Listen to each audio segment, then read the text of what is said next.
Having dropped down to 32nd, Raji Parich and Jeff Mays were driving hard to make up for the time lost, having had the 2 punctures. They climbed through the ranks on each section, and after setting the 3rd fastest time on stage 4, their recovery was remarkable. Left into cut 2. They'd overtaken 24 cars and were lying 8th.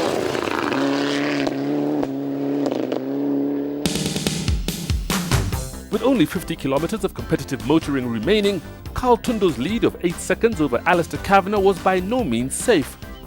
They were in their own race 6 minutes ahead, but behind Azhar Anwar, positions were still unfolding. Rally HQ was located at the Lake Bogoria Spa Resort, which provides visitors to the lake ample and pleasant accommodation. Through the Highway Communications satellite link, the event was connected to the world, offering live and online results and the tracking of the cars, which was so necessary on such a remote route. The service park was also accommodated in the resort gardens, where the tranquility of the setting was all but quiet as the cars came in to be refreshed.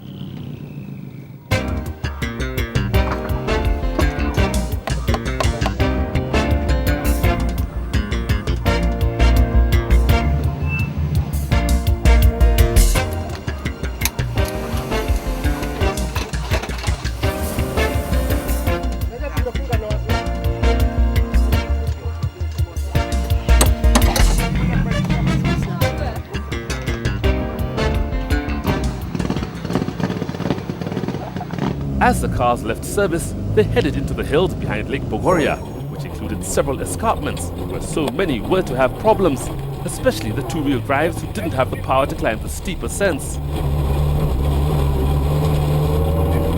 In amongst a few were Samira Khan and Chantal Young, who stalled on one of the inclines and the engine refused to restart.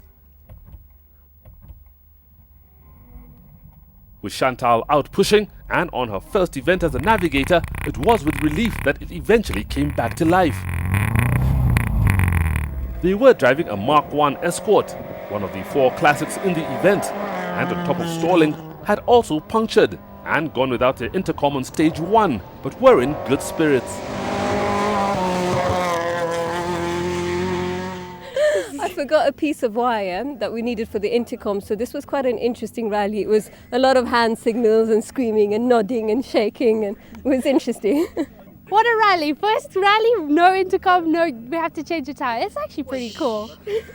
But the race for the Classic Car Cup initially fell in favour of Ian Freestone and Gloria Ndongo driving a Mark II Escort. But any chance of maintaining the lead went by the board when they also punctured. Aslam Khan, driving the familiar Porsche 911, had the cup all tied up and only needed to stay out of trouble to take the honours. Aslam was being navigated by his nephew Imran Khan, who had a lot at stake both in and out of the car. Yes, I can't get it wrong for him. My job's on stake over here, not as a navigator, even as an aircraft engineer. Imran got all the calls correct, and Aslam put in his usual strong and consistent drive. But watch the back end. Not far up the road, the rear arm snapped completely, putting an end to their rally. Samit Gilot and Asim Patel's Escort was also out with gearbox failure, which left only 2 classics running, including the girls, who made it to the end to claim 2nd in the category.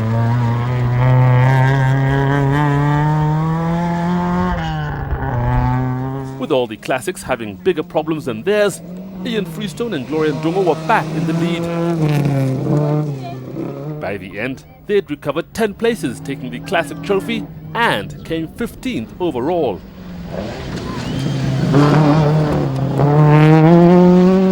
That was very, very hard event, like the old-fashioned safaris. I mean, it was fantastic, but I shall feel better about it tomorrow, let's put it that way, when I've recovered.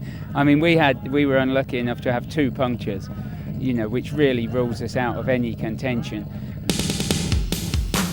On the Classic Car Cup board, Jonathan Soman, who hadn't taken part, shares top place with Ian Freestone, and Aslam Khan ties for 2nd with his niece Samira. 10 2-wheel drives were taking part, And with their itinerary including the full length of the rally, it was destined to be one of the most difficult events the crews had ever attempted. The favourites were the championship leaders Leonardo Veresi and Kigondo Karevi, and they immediately set the pace, taking the lead by over a minute on the two opening stages. The defending champions James Karimi and Kimeli Korir were right behind them, determined to close the gap on the open stages ahead. But when the engine overheated going up an escarpment on stage 3, their race was over.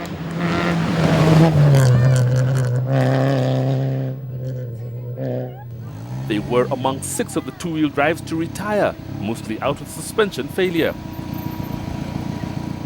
Those that did finish all had trouble getting up the escarpments, which put them over an hour behind the cars running in the main event. They all also punctured at various points around the route, including Dal Biotethi and John Guge. This was their 4th outing in the Toyota Conquest, and they maintained their 100% finishing record when they came 4th. Victor Okundi and Tuta Mionki were driving one of the 2 Toyota Vitzes in the category. It's an unusual choice of rally car, but ideal when rallying on a budget. It's the cheapest way to go rallying. I'm running on full tank, which I put in Mombasa. I'm going to add maybe 20 liters, and I'll do the whole loop. The key was to just keep it going, which it would do for days on end. And although they didn't break any records, they made it to the end to be placed 3rd. Patrick Ibarra and Julius Mwachuya in a Toyota Levine were not taking any risks, especially with their heavy roll last year still a fresh memory. Their cautious approach probably played to their advantage as they passed car after car on the side of the road on their way to coming 2nd. We managed to go up all the hills and down the valleys, and we are back here. We are happy for that. Yes. You didn't make your navigator get out and push? So he had to. I think a couple of times. He pushed a couple of times.